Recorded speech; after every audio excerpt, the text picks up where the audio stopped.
আমার রব যদি খুশি হয়ে আমাকে জাহান্নাম দেয় আমি সেটাও নিতে রাজি। বলে যে এখনো বুঝলাম না।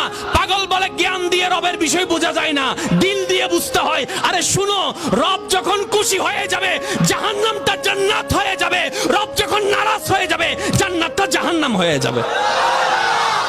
আমার রব যদি খুশি মনে বলে যে জাহান্নামে যা, আমি দৌড়াই যাব, কারণ এতটুক বলতে পারবো আমার রব খুশি তো হয়েছে।